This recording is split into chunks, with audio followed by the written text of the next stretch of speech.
There are likely millions of individuals who file lawsuits against others who had caused injuries in car wreck cases. If you are considering obtaining lawsuit funding, settlement loans, pre-settlement loans, and/or lawsuit loans, is it necessary to disclose your past medical history? How do you determine whether your past medical history is relevant? Even if it is relevant, how are you to determine whether it is necessary to disclose such information to the other party?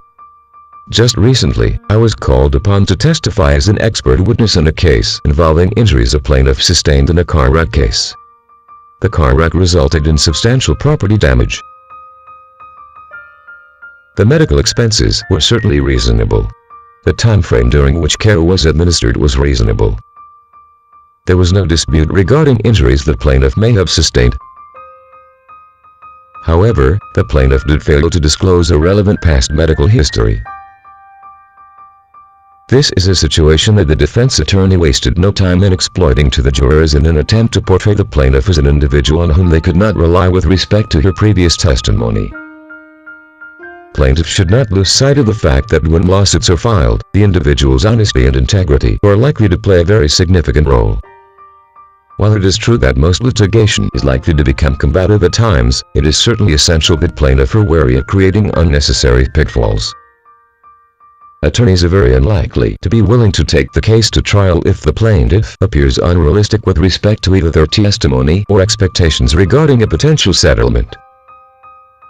It is also extremely unlikely that funding entities will advance either lawsuit funding or settlement loans to such plaintiffs. Although I am an attorney, it is important to realize that I don't represent individuals involved in MVAS. However, as a licensed healthcare provider, I am often called upon to provide expert testimony in such cases. Over the years, I've testified at a trial in more than 100 cases. I've now been deposed in close to 200 cases. Yes, the vast majority of cases in which I have testified have been at the request of insurance carriers, law enforcement, attorneys, defendants et al. Over the past several years, however, the testimony that I have provided has been most frequently at the request of plaintiffs' attorneys. I would encourage any individual who has sustained injuries as a result of a car wreck to seek legal representation subsequent to obtaining requisite medical attention. Insurance carriers are going to work very quickly to either discourage you from pursuing the claim or settle the claim very quickly.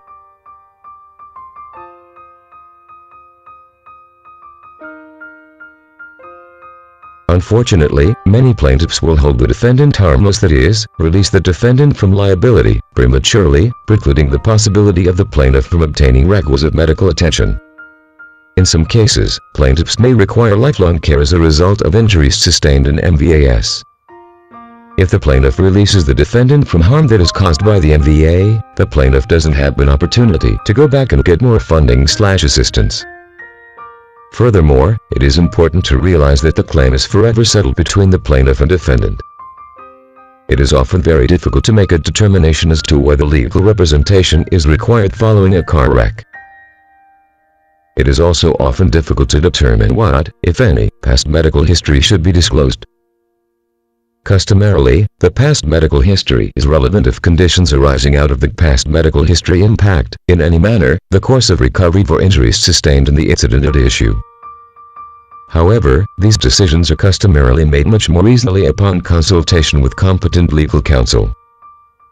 A reputable attorney will notify the plaintiff that legal representation is not required in those cases that are easily managed by the plaintiff. However, it is customarily safe to say that when individuals sustain injuries requiring medical attention following such an incident, it is appropriate to retain an attorney. It is unlikely that an individual's insurance is going to cover medical services performed for the care and treatment of injuries sustained in a motor vehicle collisions. Furthermore, most patients don't want to pay cash for the services on the date rendered. Therefore, letters of protection are required. To obtain this protection, individuals must have legal representation. To be on the safe side, it is preferable to retain an attorney anytime an individual is involved in a motor vehicle collision. The vast majority of cases appear relatively straightforward at the outset. However, the complexity arises when attempting to resolve those issues with multiple parties.